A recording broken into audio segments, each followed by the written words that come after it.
Welcome back to the channel, everybody. Thank you so much for joining me and allowing me to continue to be your daily advocate. If you're new here or you're not subscribed for any reason, please do me a huge favor and hit the subscribe button. Thank you to all of you who have been watching and following me for so long. It truly means a lot, and I'm glad that I can be this person. The SEC just gave 1,053 pages worth of Bill Hinman documents that it previously was refusing to give. And the firm that received these, it's Empower Oversight, a not-for-profit entity that sued the SEC in December. And so they got something, but there's always a but with the SEC. There's a little asterisk here.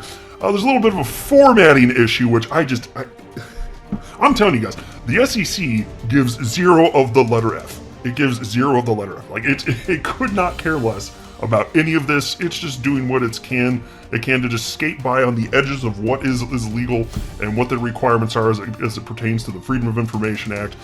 And that couldn't be more obvious here. So I'm going to share with you the specifics of what we know to this point. And the XRP community, there's a lot of internet sleuths out there digging up all the information. Well, based on what we've got here, there's no shortage of work to be done, so we'll see what gets dug up. But there's a list of people's names who are being effectively researched, because it's just public information at this point, and trying to figure out if there's any sorts of additional improprieties surrounding the Billy Hinman Ethereum free pass speech and other things related to the SEC versus Ripple case. So anyway, I'll give you the latest update, but before going further, I do want to be clear, I do not have a legal or financial background of any kind. I'm not offering legal or financial advice, and you definitely should not buy or sell anything because of anything I say or write. Just an enthusiast who makes YouTube videos about crypto topics as a hobby just for fun.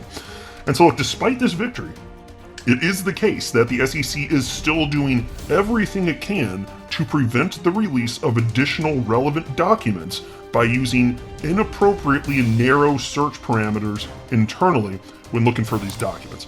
And so just to quickly set the table, I wanted to read a couple sentences from this. This is from December 10th of last year. Empower Oversight sues SEC for access to FOIA, Freedom of Information Act, documents amid crypto conflict of interest concerns. Empower Oversight filed a lawsuit against the Securities and Exchange Commission seeking to compel the SEC to comply with several Freedom of Information Act requests regarding potential conflicts of interest by former high-level officials and their regulation of cryptocurrencies. In August, Empower Oversight submitted a detailed FOIA request to the SEC seeking any communications related to senior SEC officials and their current and former employers regarding cryptocurrencies. Former senior SEC official William Hinman received millions of dollars in compensation from his former employer, Simpson Thacher, while helping guide the SEC's regulation of cryptocurrencies. Simpson Thacher is part of a group that promotes Enterprise Ethereum, a cryptocurrency. Hinman said that Ethereum wasn't a security, which in turn caused a spike in value. And it goes on beyond that. In fact, if you want to pause and read the rest, it's on your screen right now. But basically, a bunch of the stuff that we've been talking about within the XRP community regarding the SEC versus Ripple case, they want the internal documents associated with that to be shared. And again, they got some success here. Take a look at this. So this is the newest stuff from Empower Oversight's official Twitter account. SEC releases emails to Empower Oversight in crypto conflicts lawsuit, still searching for more. Here's the article. After suing the Securities and Exchange Commission for documents related to potential conflicts of interest in its cryptocurrency-related enforcement decisions, Empower Oversight has obtained the first documents from the SEC as a result of this litigation under the Freedom of Information Act. The documents consist of emails between two now former senior SEC officials and any email addresses at the law firm that employed them after they left the SEC, Simpson Thacher and Bartlett. They include 1,053 pages of emails involving William Hinman, the former director of the SEC's Division of Corporation Finance, and 46 pages of emails involving Mark Berger, the former acting director of the SEC's Division of Enforcement. However, due to formatting issues, many of those pages are almost entirely blank and contain duplicate information. On February 18th, at the SEC's request, Empower Oversight provided a detailed list of people associated with the entities named in the FOIA request so that the SEC can identify additional responsive records rather than limiting its searches to just certain email address domains. And so this is what the SEC's been doing. This is the game that they're playing. They're running ridiculously narrow search results because it also, fair enough, can't argue, it can't be so broad that it's unreasonable. Okay, so they're going super duper narrow and coming up with just about nothing. And so what Empower Oversight is now doing is getting very, very, very specific, and they provided a list of a ton of names that would be potentially of interest regarding all of these topics having to do with the SEC versus Ripple case and the optics of impropriety and all that good stuff that we've been talking about for over a year at this point. And they did give this big old list of names, and so people within the XRP community have already begun their research. So if there's anything to be found, good chance that somebody, people within our community are going to be able to figure that stuff out. We all have the internet, right?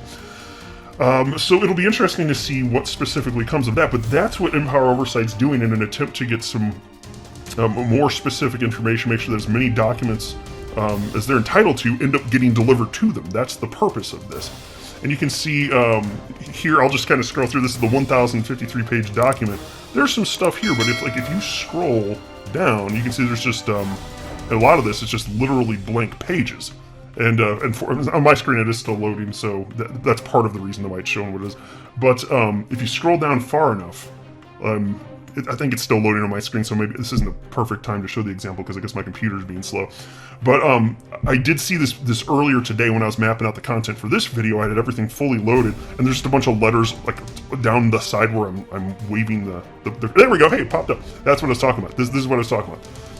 Formatting issue. So this says Joshua here. It's just going straight down. So anyway, they knew that this was garbage, and this is what the SEC sent over, just to make things worse and more difficult than Empower Oversight. This is what they sent over. These freaking asshats, dude. I'm telling you, they have no shame. They simply do not care. So technically they complied, I guess, sort of. But that's ridiculous. It's just like, this is like as annoying as if, you had like, say you're buying something and it costs, say, like $100, and then you're at the checkout line. Say if you're buying groceries, your total bill's $100, and then you insist on paying for the entire thing in just pennies, metallic currency in just pennies. Like that's how jerk of a move this is. That's what they sent over, though, folks. This is what they sent over, and there should be more. And based on the list, we'll see what happens here. Attorney John Deaton wrote the following in regards to this everything that's been sent out, including this list of names that Empower Oversight's now sharing. And John Deaton wrote, "The emails that we have received from the efforts of Jason Foster, who is the founder, the guy that's running Empower Oversight, the emails that we have received from the efforts of Jason Foster at Empower Oversight are narrowly focused. What we have so far is a very small portion of the relevant documents. It's only emails between Hinman and Berger and any address with a Simpson-Thatcher email." Jason Foster responded to that and wrote, "Correct. Because the SEC's limited its initial searches to only emails to and from that domain, Simpson-Thatcher, even though our request was not at all so narrow. Thus, our admin appeal and request for records about their search methods leading to new searches that are ongoing." So they're still fighting the SEC is the point. And then John Deaton retweeted that comment from Jason Foster and wrote, "This right here, my tweet was inartfully written. The emails Jason received thus far are narrowly focused because of the SEC. I said it before and I will say it again, Jason and Empower Oversight are demonstrating the best FOIA lawyering that I've ever seen." So interesting to see what shall come of this. I'm sure stuff's going to get dug up here. And then my fellow XRP YouTuber, the Digital Asset Investor, shared some of this list, these names, and wrote, "Am I the only one that is uncomfortable knowing that during the same time period that the people on this list were in communication with Bill Hinman, they were out publicly giving the impression they just didn't understand why XRP would go up in price?" And specifically who he's sharing there would be Mike Novogratz. And so I checked out this clip. I actually remember when he was speaking about this at the time. This is from September of 2018, saying he just doesn't get why XRP is going up. First of all, given that he is running a cryptocurrency hedge fund himself, I don't know how he could not understand why crypto does what it does. I don't know what he doesn't get about it. I don't run a crypto hedge fund. I get that the market moves in tandem and randomly prices will go up based on emotional humans, and he's sitting here like he just can't believe it. Like, this just makes no sense. We've never seen this before, which is completely ridiculous. But anyway, so these people communicating with Hinman out there saying negative stuff about XRP, and so this is one example. So maybe there are reasons people are saying the things that they're saying. But as a community, we're all just working to try and get to the bottom. So enjoy your day, everybody. I'm always here for you. Leave any comments or questions below, and be sure to subscribe. But thanks, everybody. I really appreciate you. Enjoy your day, and I always have your back. So thanks so much, everybody.